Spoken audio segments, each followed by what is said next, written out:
Listo.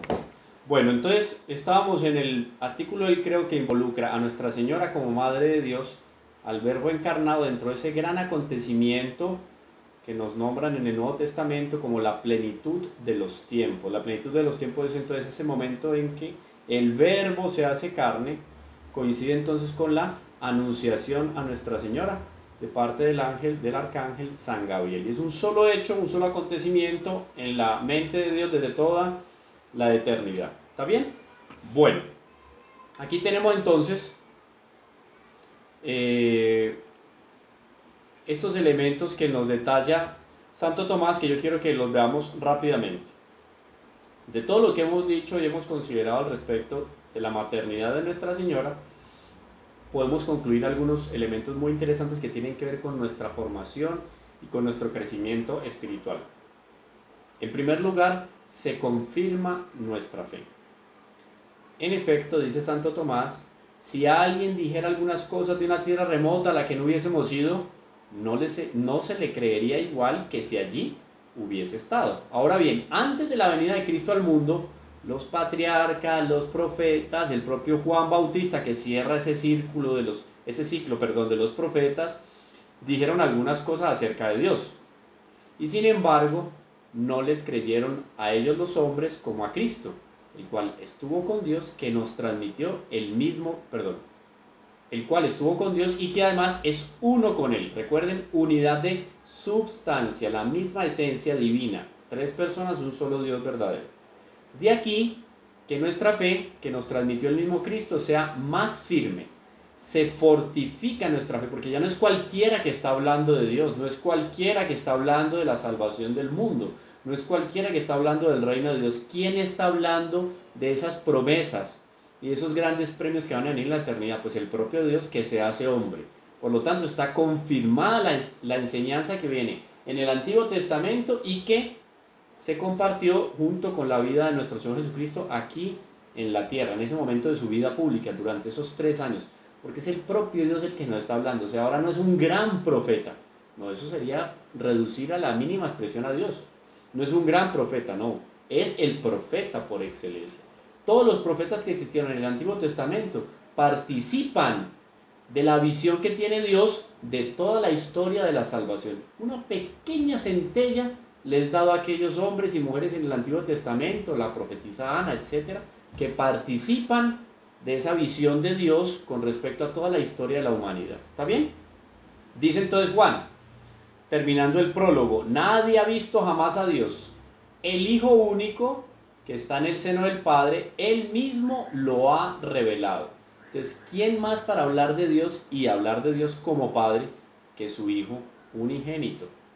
De aquí entonces, dice Santo Tomás, resulta que muchos secretos de la fe se nos han manifestado después de la venida de Cristo, los cuales estaban ocultos. Por ejemplo, la Eucaristía. Cuando veamos ahora nuestro curso de Eucaristía, por ahí yo estaba revisando unos textos muy lindos, vamos a ver elementos del Antiguo Testamento, prefiguras y símbolos de la Eucaristía. El maná, para no ir muy lejos.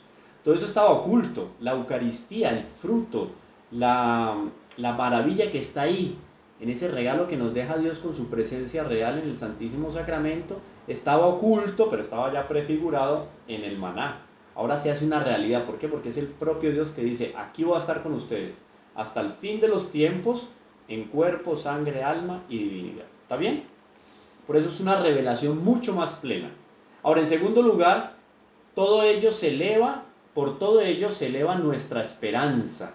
Claro, si nosotros nos hubiéramos quedado con las palabras de Isaías, las palabras de Samuel, las palabras del propio rey David, todos los pensamientos bellos, maravillosos, ricos en la línea de belleza y de estética literaria de un Salomón, etc. Eso no es nada, ¿en comparación con qué? Con lo que ahora estamos recibiendo del Hijo de Dios. En efecto, es claro que el Hijo de Dios no vino asumiendo nuestra carne por un negocio de poca monta, sino para una gran utilidad nuestra. Es un regalo, es la mayor donación de Dios para con los hombres. Por lo cual efectuó cierto canje, o sea, que tomó un cuerpo con un alma y se dignó nacer de la Virgen para hacernos el don de su divinidad, o sea, para regalarnos su divinidad. Y así, Él se hizo hombre para que el hombre se hiciera Dios. Entonces Dios como que se hizo finito porque asumió la naturaleza humana. La primera impresión sería esa. Dios abandonó, entre comillas, de alguna manera, su divinidad, su omnipotencia, omnipresencia, etc. Y se hizo hombre. Se redujo de alguna manera a la naturaleza humana. Ahora bien, eso es un regalo para el hombre de tal manera que nosotros como hombres dignificados con la presencia de Él, en su presencia real y verdadera, en su naturaleza humana, nosotros nos dignificamos de tal manera que nos divinizamos. Y así Él se hizo hombre para que el hombre se hiciera Dios. Es bonito esto, ese es el canje que Dios hace. Yo me hago hombre, pero ¿para qué? Para que ustedes se hagan Dios también, de alguna manera. Y eso es lo que nosotros recibimos con los sacramentos. Yo le explicaba la otra vez lo que significa la gracia de Dios, lo que nosotros recibimos con los sacramentos. Los sacramentos significan y producen la gracia. Nos divinizamos. Y eso es un regalo de la presencia de nuestro Señor. Dice Pablo a los Romanos, capítulo 5, versículo 2. Por quien hemos obtenido mediante la fe el acceso a esta gracia, en la cual nos hallamos y nos gloriamos en la esperanza de la gloria de los hijos de Dios. Entonces, siendo hijo de Dios, ahora yo tengo derecho a esa herencia para los hijos de Dios en la eternidad. Por eso es que se fortalece en mí la esperanza. Ya no es un profeta que me está hablando del reino de Dios, de la eternidad, de la santidad, de los premios. Mi recompensa será demasiadamente grande, o vuestra recompensa, perdón, mi recompensa para con vosotros será demasiadamente grande. Ya no es un profeta que me lo dice, es el propio Dios hecho hombre. Eso fortifica y fortalece nuestra esperanza. En tercer lugar, con todo ello se inflama, viene de fuego, ¿no? Llenar, inflamable. Con todo ello se inflama la caridad. Por eso el fuego es símbolo de la caridad. En efecto, ninguna prueba de la divinidad, de la divina caridad, es tan evidente como la que Dios, creador de todas las cosas, se haya hecho criatura. Que nuestro Dios se haya hecho nuestro hermano. Que el Hijo Dios se haya hecho hijo del hombre. ¿Qué más manifestación de Dios, de su caridad? Entonces miren qué particular. En primer lugar, estamos hablando de que se confirma nuestra fe. Miren aquí. Fe, esperanza. Y aquí que vemos en el tercer lugar, caridad. Es que a mí Santo Tomás me parece una cosa, esto mejor dicho, cada que escribe la saca del estadio. Es impresionante, pero él tiene siempre un punto de referencia. Y miren esto qué bonito, esto termina siendo una muestra de la perfección de la doctrina. O sea, esto no está puesto al azar ahí. Él se sentó un fin de semana, se fue para el campo, empezó a escribir. ¿De qué va a escribir hoy? No, pues de los efectos que tiene la doctrina de la encarnación del verbo. Pues sí, ¿no? Y empezó. No, esto es un asunto, pero son unas piedras tan bien colocadas en esa joya que es toda la doctrina de la iglesia, que uno dice, esto es iluminado por el Espíritu Santo. Y todo esto está fundamentado en la Sagrada Escritura. Pero este hombre tiene el mérito, bueno, además de su virtud y su vida mística, de haber leído en la Sagrada Escritura estas maravillas. Fe, esperanza y caridad. No es al azar, es un asunto iluminado. Dice entonces, con respecto a la caridad, citando a Juan, tanto amó Dios al mundo que le dio a su Hijo unigénito. Y ese Hijo que nada tuvo que ver, que no le debe nada al Padre, porque ¿qué le va a deber al Hijo al Padre? Pues no le debe nada. Asumió la naturaleza humana para pagar en nombre de nosotros la deuda que teníamos con el Padre. Es que no había otro para pagar esa deuda. Ni toda la humanidad, ni no sé cuántas humanidades creadas por Dios tenían la capacidad o el mérito para pagarle a Dios el pecado cometido por nuestros primeros padres. ¿Quién era el único proporcionalmente adecuado para pagar esa deuda? El mismo Dios. Por eso es que es una muestra de caridad. Bueno, les doy a mi hijo, les va a mostrar lo que es la santidad en la tierra, perfecto. Les va a mostrar lo que es la maravilla de la vida eterna, perfecto. Pero además de eso, Él se va a inmolar en la cruz por ustedes. Y no tuvo nada que ver en ese crimen que ustedes, en ese pecado original de ustedes. No, nada que ver. Sin embargo, yo lo doy como ofrenda. Por eso es que Abraham, cuando aparece por allá en la Mesopotamia, que sale de Ur de Caldea con un niño que Dios le regaló, ¿cómo llamaba el hijo de Abraham? A ver, yo veo en los, a ver, examen, en los mensajes. Uy, María estaba, eso María, eso Adriana, Camila, Pablo, listo. Isaac. Isaac es una prefigura de nuestro Señor Jesucristo. O sea, Abraham, en una prueba de confianza que Dios le coloca después de que lo puso a parir, de sufrimiento, porque no le daba descendencia, Dios le da descendencia. Listo, aquí le doy a Isaac. Estuvo Ismael, pero pues Ismael no era primogénito legal, ¿no? Desde allá viene la pelea de los árabes con los judíos, porque de los ismaelitas, el linaje de Ismael son todos los pueblos árabes, y por el lado de Isaac vienen los judíos. Entonces todos los pueblos se terminan peleando la primogenitura de Abraham. Por eso los problemas son en la franja de Gaza, imagínense. Más de 3000 años que andan en esa pelea, a ver de quién es esa tierra. Entonces, después de no sé cuántos años de espera, Abraham recibe ese regalo maravilloso de Isaac, que debió de ser un primor de muchachito, una cosa así, porque es prefigura de nuestro Señor Jesucristo. Y Dios le dice, pues tú vas a tener descendencia, mejor dicho, las estrellas son nada, el número de arenas en el mar nada. O sea, nosotros somos parte de la ascendencia de Abraham, es nuestro padre en la fe. Y llega un momento en que Dios le dice que le ofrezca ese hijo de sacrificio. Imagínese usted la prueba para Abraham. O sea, Abraham, que había esperado todo ese tiempo, ahora le da a ese muchachito que es una maravilla y le dice, se lo pide en sacrificio, una prueba fuerte. Se va él hasta lo que conocemos hoy como Jerusalén, Tierra Santa, y ahí él va a ofrecerle a ese hijo. O sea, él se convierte, Abraham, en un símbolo, en una imagen de Dios Padre, sacrificando a su hijo. Pero aquí hay una novedad, Dios Padre no lo deja llegar a él hasta las últimas consecuencias y no termina inmolando a Isaac. Lo que sí no se ahorra Dios Padre en el momento de elevar a su hijo en la cruz y ofrecerlo por todos nosotros. Es una cosa maravillosa, esto es muy bonito.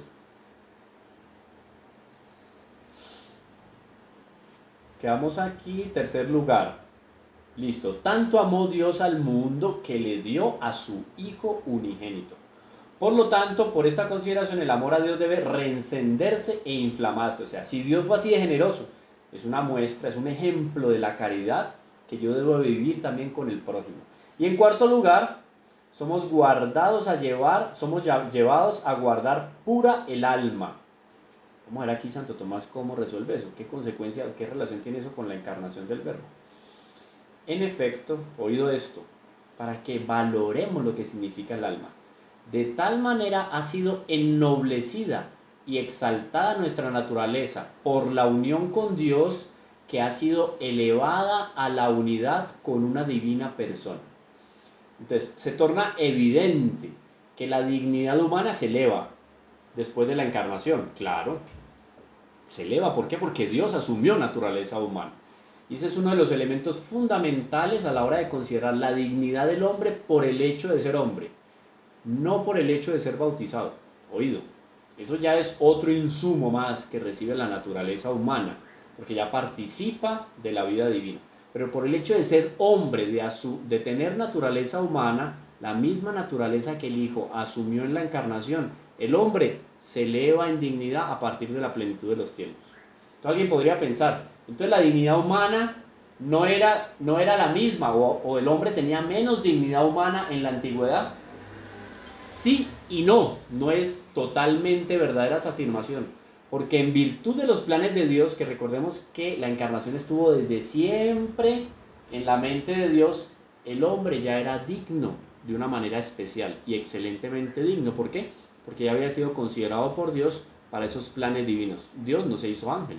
Si hubiera sido ángel, hubiera sido otra cosa. No, Dios se hizo hombre. Entonces, antes de la plenitud de los tiempos, la humanidad también estaba dignificada, la naturaleza humana estaba dignificada de alguna manera, porque en la mente de Dios, que está fuera del tiempo, o sea, desde toda la eternidad, Dios había escogido la humanidad para asumirla, ¿no? Para ser asumida por la segunda persona de la Santísima Trinidad. A ver, el ángel, listo. De tal manera ha sido ennoblecida y exaltada nuestra naturaleza por la unión con Dios, que ha sido elevada a la unidad con una divina persona. Por lo cual el ángel, después de la encarnación, no quiso permitir que el bienaventurado apóstol Juan lo adorase, cosa que anteriormente les había permitido a los más grandes patriarcas. Por lo cual, recordando su exaltación y meditando sobre ella, debe el hombre guardarse de mancharse y de manchar su naturaleza con el pecado. Por eso dice Pedro, miren esto qué interesante. Entonces, queda clara por qué la dignificación del hombre, o sea, y aquí es cuerpo y alma. Santo Tomás hace un énfasis especial en el alma, claro, porque el alma es lo más excelente que tiene el hombre, ¿sí? Pero no quiere decir, como pensaban ya los cátaros, albigenses y maniqueos, que lo comentamos en algún momento, que el cuerpo sea un enemigo de la santificación y de nuestra semejanza con Dios, no. Pero lo más precioso es ese lado espiritual que tiene el hombre, el alma. Por eso él aquí resalta de manera especial la belleza del alma. Porque nuestro Señor, cuando asume naturaleza humana, asume cuerpo y asume alma. Entonces, cuerpo y alma deben de ser guardadas y protegidas. ¿Por qué? Porque Dios también lo asumió. O sea, es un tesoro que tenemos. ¿Está bien? Bueno, y aquí hay un quinto lugar. Con todo ello se nos inflama el deseo de alcanzar a Cristo. En efecto, si algún rey fuese hermano de alguien y estuviese lejos de él, ese cuyo hermano fuese el rey desearía llegar a él y con él estar y permanecer, compartir, conocerse. Por lo cual, como Cristo es nuestro hermano, debemos desear estar con él y unírnosle. Eso es muy importante, por eso el deseo de la vida eterna. Entonces, el deseo de la vida eterna se fortalece al saber que Cristo, que asumió nuestra naturaleza humana, ahora está en la vida eterna. Dice Mateo, donde esté el cuerpo, allí se juntarán las águilas. Cuerpo místico de Cristo, la cabeza de Cristo, la cabeza está en el cielo, el cuerpo está llamado el cuerpo místico está llamado a acompañarlo en la eternidad. ¿Está bien?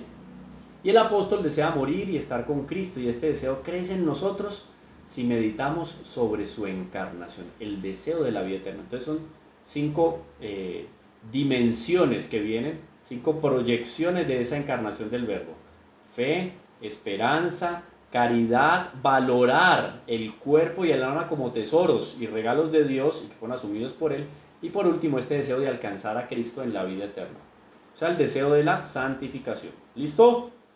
Muy bien. ¿Alguna pregunta hasta acá? ¿Alguien tiene alguna pregunta?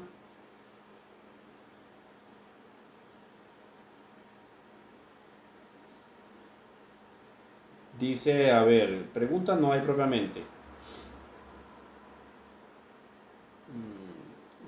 Felipe dice, otra prefigura de Cristo es la serpiente en el desierto. Sí, claro, la serpiente en el desierto. Y es una de las apologías, por ejemplo, una de las defensas al respecto de las imágenes.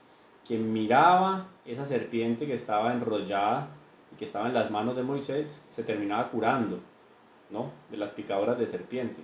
O sea, de alguna manera las imágenes terminan siendo un punto de referencia en la antigüedad. Otra cosa es que la tendencia del pueblo judío era la tendencia al politeísmo. Eso es otra cosa. Pero eso es un símbolo de nuestro Señor Jesucristo. Claro, seré levantado en lo alto de la cruz. Dice Maribel, nuestro cuerpo es templo del Espíritu Santo, tal cual. Por eso entonces el valor que le damos nosotros a esta naturaleza humana. Y hablar de naturaleza humana es cuerpo y alma, ¿no? Entonces es importante en todo momento la purificación del alma por medio de la confesión, ¿sí? Y yo creo que ya les había dicho en algún momento, lo podemos ver más con mayor ahínco en el momento en que hablemos de los sacramentos, cuando hablemos de la confesión. Yo creo que les hablé de eso, sí. El sacramento de la condición mínima e indispensable, mínima y necesaria, no indispensable. Condición mínima y necesaria para la confesión son los pecados ya perdonados. Yo les daba el ejemplo de la confesión general que yo puedo hacer en un retiro. Yo ya me había confesado que me robé 5 bancos, pero de tal manera me dio dolor en el alma, en ese momento del retiro espiritual vuelvo y confieso todas esas faltas, no tiene ningún problema, es un bálsamo que fortalece, ¿está bien? Y ahí entonces, claro, eso termina siendo un alimento para el alma. Yo tengo que alimentar el alma, porque si es preciosa y tengo que cuidarla, obvio, tengo que cuidarla ¿cómo? Dándole alimento espiritual. Los sacramentos son un alimento para el alma. Bueno,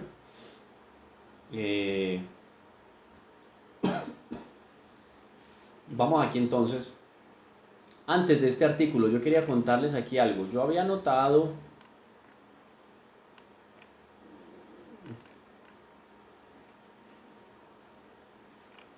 aquí,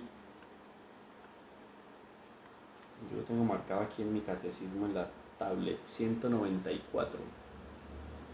190 y...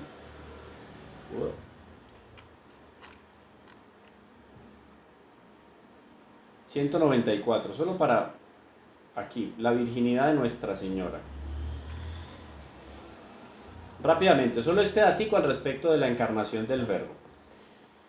Entonces, la virginidad de Nuestra Señora. Es uno de los temas, digamos, menos evidentes para algunas denominaciones cristianas no católicas. Es menos evidente esta virginidad de Nuestra Señora, pero miren cómo está declaro aquí preciso y sintético en el catecismo. Desde las primeras formulaciones de la fe, ¿qué son esas formulaciones de la fe? Oralmente, en la era apostólica, los padres de la iglesia van transmitiendo unos a otros lo que hoy nosotros consideramos como doctrina, hasta que llega un momento en que se empieza a fortalecer, se hacen pequeños compendios, lo que conocemos como los credos, ya lo vimos, ¿no? Varias versiones del credo de acuerdo a circunstancias históricas. Desde las primeras formulaciones de la fe, ¿qué es lo que significa este DS? ¿Quién me dice? A ver, yo veo. Eso, muy bien. Acuérdense que era el sacerdote alemán que hizo este gran compendio sobre moral y fe en los concilios y en toda la historia de la iglesia. Un trabajo faraónico. Dice él, la iglesia ha confesado que Jesús fue concebido en el seno de la Virgen María únicamente por el poder del Espíritu Santo, sin concurso de varón. Jesús fue concebido absque semine ex Spiritus Sancto, sin concurso de varón, solo el Espíritu Santo, Concilio de Letrán. Pero ya desde los primeros tiempos era vox populi entre el pueblo cristiano. Esto es sin semilla de varón. Los padres ven en la concepción virginal de María el signo de que es verdaderamente el Hijo de Dios el que ha venido en una humanidad como la nuestra. Miren lo que dice San Ignacio de Antioquía. Muy interesante, San Ignacio de Antioquía. San Ignacio de Antioquía nace como en el año, si alguien puede buscar por ahí, año 33, año 35, si no estoy mal, de la era cristiana. O sea, estaba muriendo nuestro Señor Jesucristo en la cruz y nace el gran San Ignacio de Antioquía. Fue discípulo de Pablo y de Juan, o sea, padre de la iglesia. Esto es palabra de Dios. San Ignacio de Antioquía, a comienzos del siglo II, dice en su carta a los romanos, ¿no? Él tiene famosas cartas. Mientras fue condenado, iba siendo trasladado para el martirio, iba escribiendo cartas, ¿no? Firmemente convencidos acerca de que nuestro Señor es verdaderamente de la raza de David según la carne. Oído, tengámoslo esto muy en cuenta. Estamos hablando del siglo II. Estos documentos de San Ignacio los tiene la iglesia, existen. Esto no es que me dijeron, me contaron, no. San Ignacio escribió cartas, existen esas cartas. Sí. Yo no he buscado arreglar estas cosas y las cosas que han sido él. Busca también aparecen otras. ¿Qué cosas aparecen resumidas?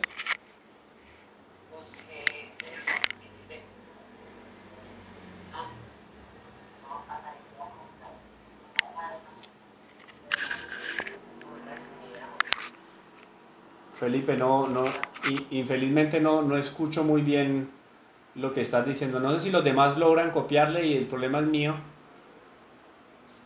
A ver, un momentico, espérate un momentico, yo trato de escuchar con el otro. Ahí, repite por favor. Yo le leo los labios. Que yo busqué un día. Tienes que subirle el volumen. Que decía San Cirilo. Sí. No recuerdo si era de Jerusalén o de Antioquía, que era sobre el Espíritu Santo. Ajá. Y hasta y todo salía el nombre porque fue en una prédica. Y yo fui a ver y no sale muy parafraseada o sale en inglés. Eso pues que yo sé un poco de inglés, pero eso no es como tan sabroso de uno leerlo en el otro idioma. Sí, no, ahí pasa lo siguiente, hay varios elementos. Es bueno eso que comentas. A ver si ustedes ahí me están escuchando. Ahí me escuchan, ¿no? ¿Sí? ¿Me escuchan? 1, 2, 3, probando. ¿Sí? ¿Me escucha bien, no? Listo. Bueno, algo interesante que está diciendo aquí Felipe, yo puedo ir a coger esto, a buscar estos textos, por ejemplo, de San Ignacio, eh, a Esmirna. Miren aquí a lo último dice Epístola ad Esmirneus. Esta es la carta que él escribe a la iglesia de Esmirna, ¿cierto? A Antioquía también les escribe.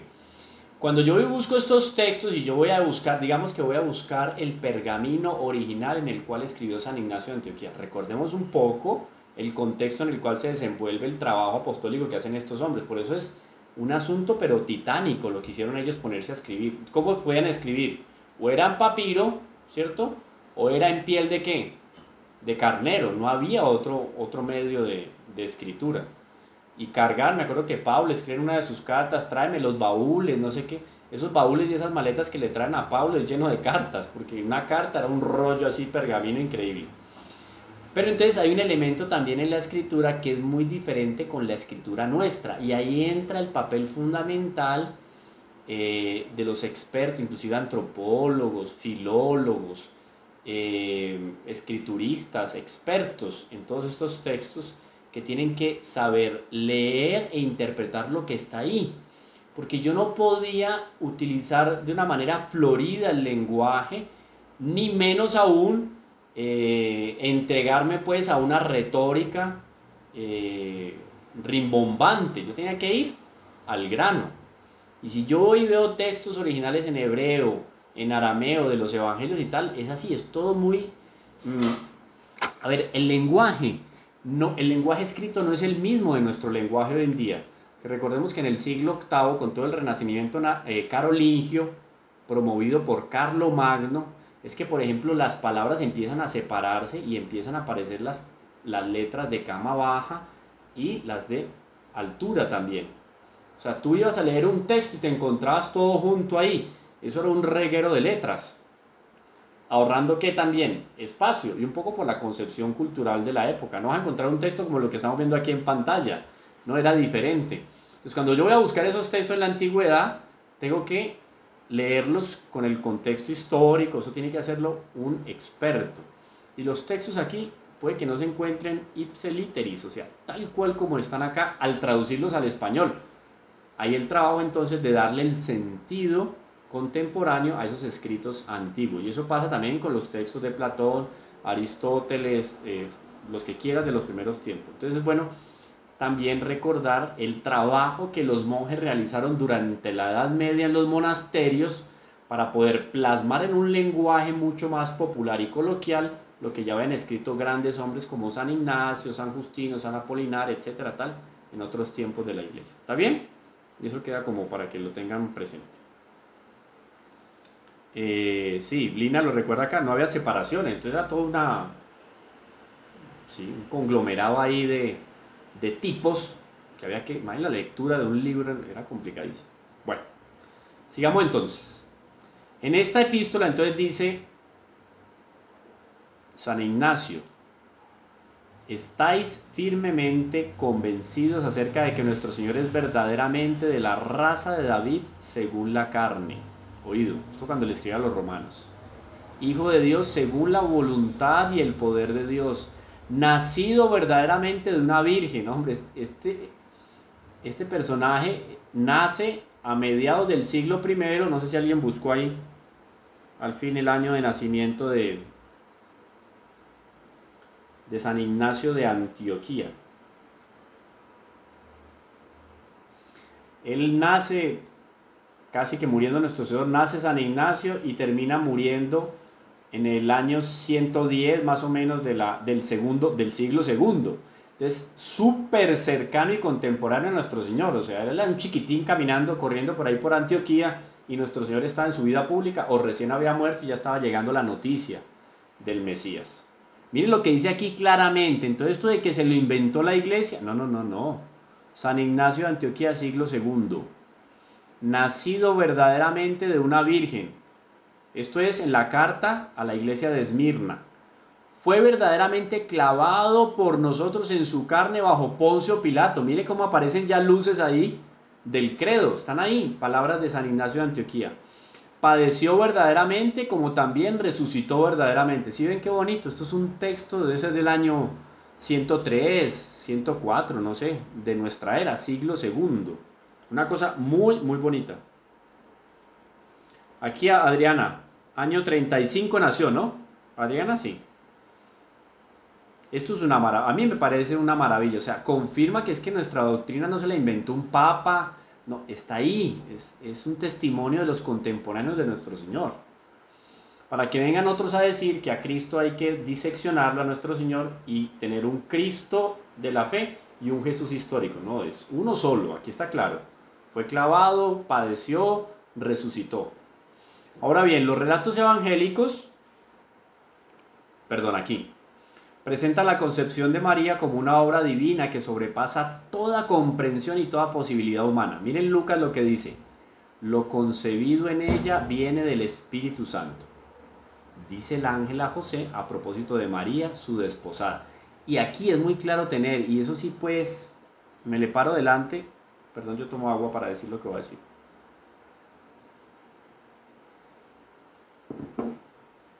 Le pongo delante a cualquiera que diga lo contrario. San José nunca, jamás, eso es contrario a la teología josefina, porque así como hay mariología, hay teología josefina. Es contrario a la teología josefina decir que San José dudó de Nuestra Señora. No, no, no, no. Aquí el problema de San José fue el problema de comprensión. Él no comprendía cómo había sucedido esa maravilla, pero él por la ley estaba obligado a acusar a María.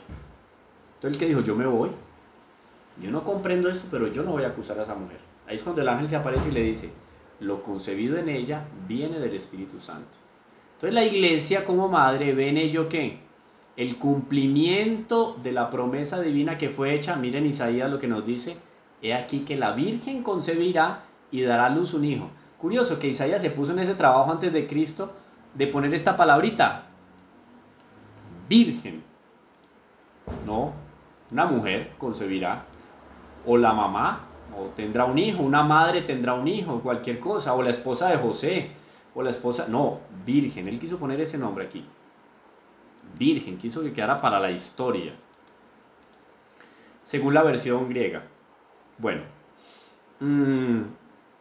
aquí, bueno, esto lo podemos pasar porque María la siempre virgen, aquí entonces nos vamos a encontrar, miren, con el testimonio de este gran personaje, gran, miren que el nombre ya aquí tiene su título de Magno. Ahora dice: la profundización de la fe en la maternidad virginal ha llevado a la iglesia a confesar la virginidad real y perpetua. Entonces esto lo vamos a encontrar ya en el concilio, en los debates del concilio de Constantinopla, el segundo. Incluso en el parto del Hijo de Dios hecho hombre, San León Magno en sus homilías y en sus textos lo resalta de manera especial. Y aparece en el concilio de Letrán, siglo VII, año 649. En el concilio de Toledo también, por boca de Pío VI, en efecto, en el concilio de Letrán, en el concilio de Toledo y después Pío IV, perdón, y la Lumen Gentium. Miren aquí la Lumen Gentium, estamos hablando ya del siglo XX. En efecto, el nacimiento de Cristo, esto es muy bonito, los numerales 54 para adelante, habla muchísimo de Nuestra Señora. En efecto, el nacimiento de Cristo, lejos de disminuir, consagró la integridad virginal de su madre. La liturgia de la iglesia celebra a María como la Parthenon, la siempre Virgen María. Lumen Gentium, numeral 52. Después le pueden dar a ustedes una miradita, en algún momento lo comentamos en Facebook. Yo creo que vale la pena que ustedes tomen en ese texto del Concilio Vaticano II y lean esos punticos de la 52, numeral 52 para adelante. Bueno, aquí otra cosa que, lo que es la ignorancia. Aquellos que dicen que María tuvo más hijos, mire, es que la Biblia dice, ¿no? A esto se objeta a veces que la Escritura menciona a unos hermanos y hermanas de Jesús. Marcos capítulo 3, en el capítulo 6, Gálatas también, Pablo también. La iglesia siempre ha entendido estos pasajes como no referidos a otros hijos de la Virgen María. Lógico, en un lado se habla de Santiago y de José como hermanos de Jesús. Aquí está. Eso lo dice Mateo. Pero más adelante queda clarísimo por boca del mismo Mateo que esos son hijos de ¿quién?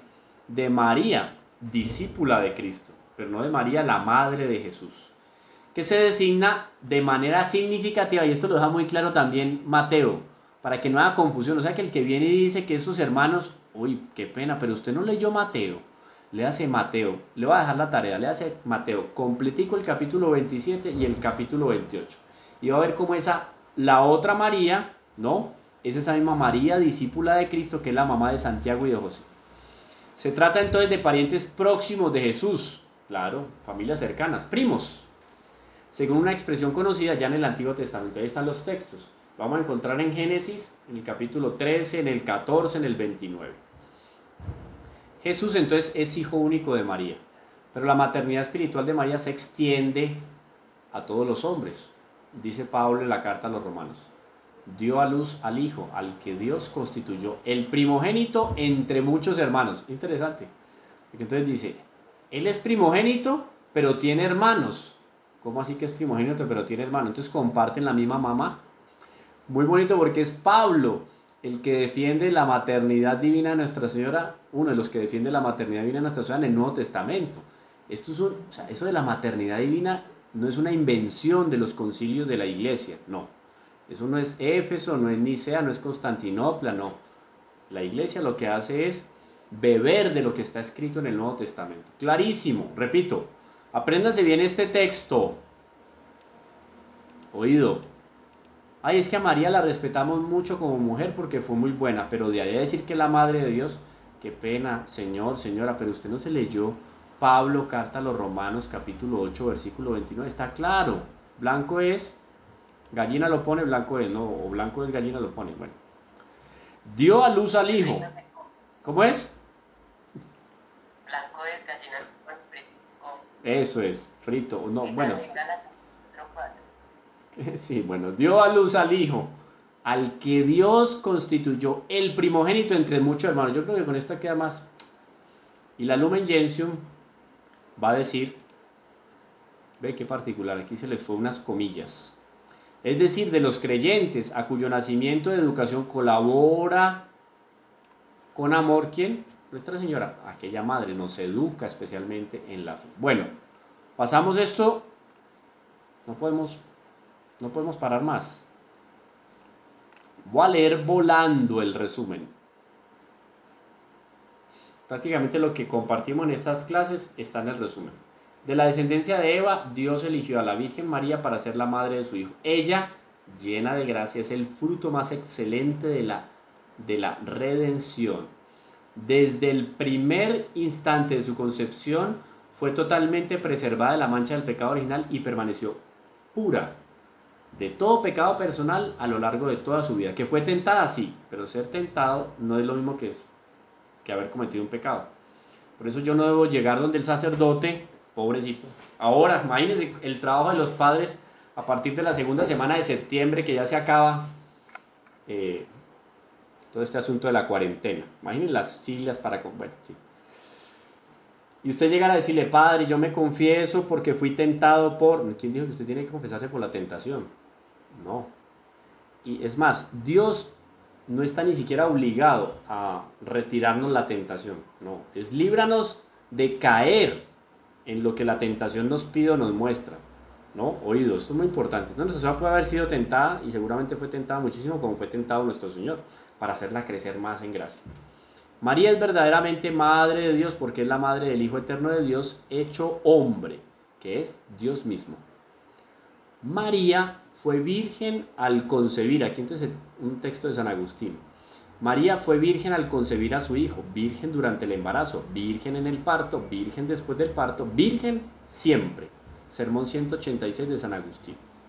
En ella, con todo su ser, es la esclava del Señor. Oído, yo vuelvo aquí al texto de San Ignacio, me encantó. Me encantó.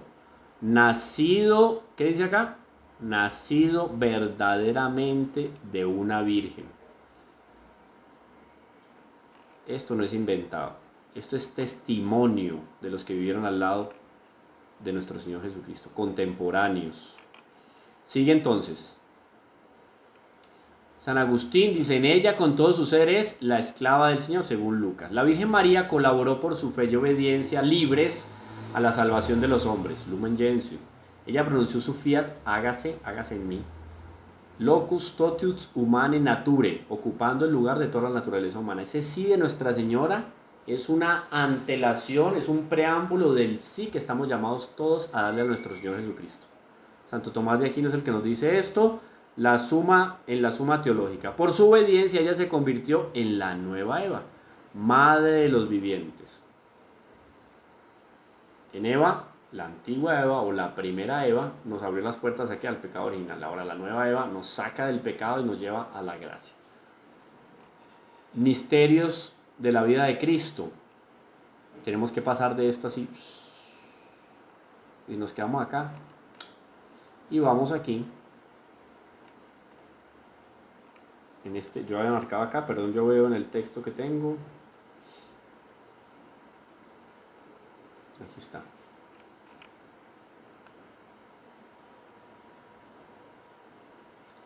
Este puntico era así, 5:33, rápidamente con ustedes. Miren esto qué bonito.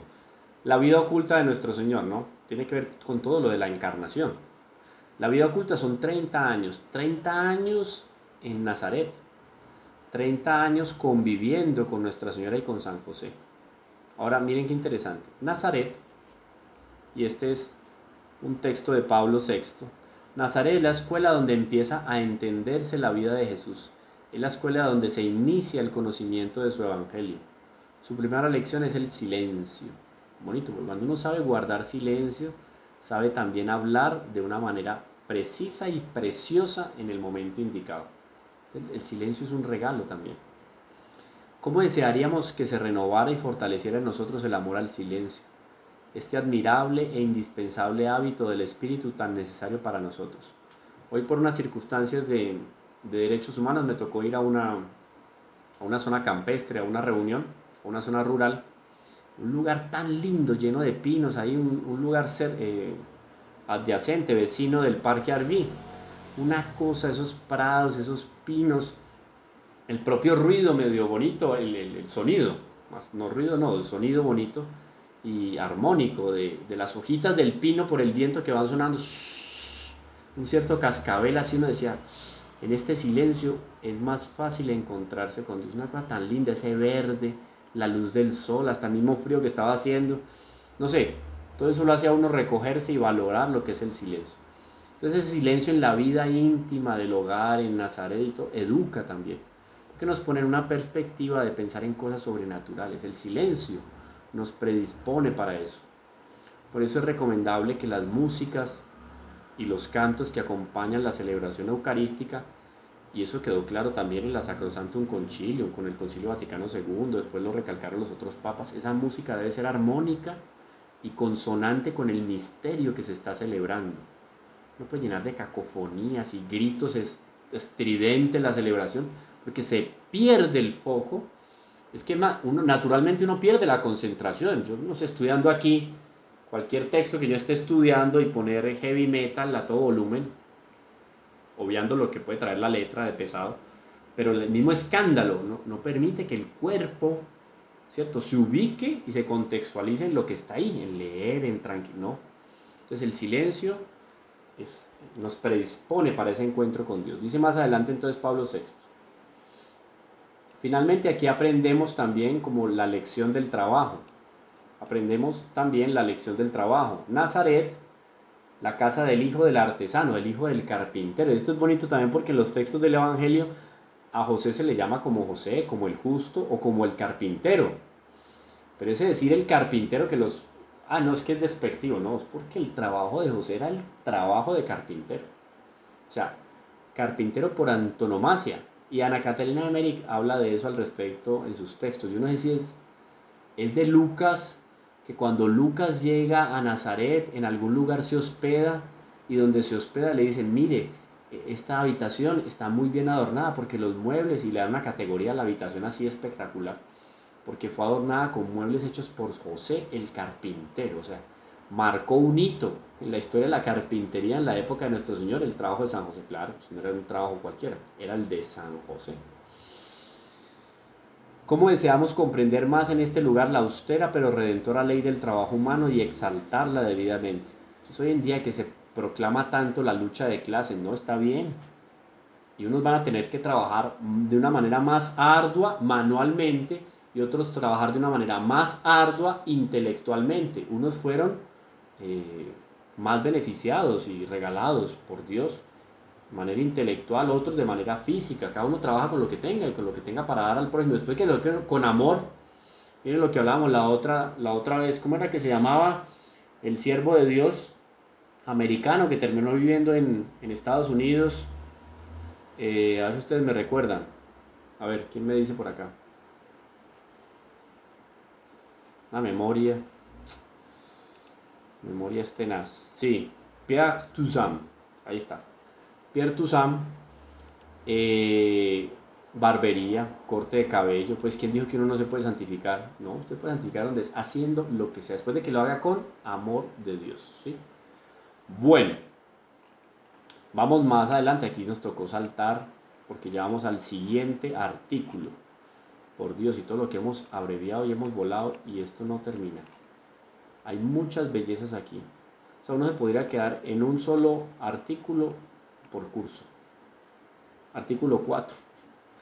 No es por nada, pero nos faltan 8.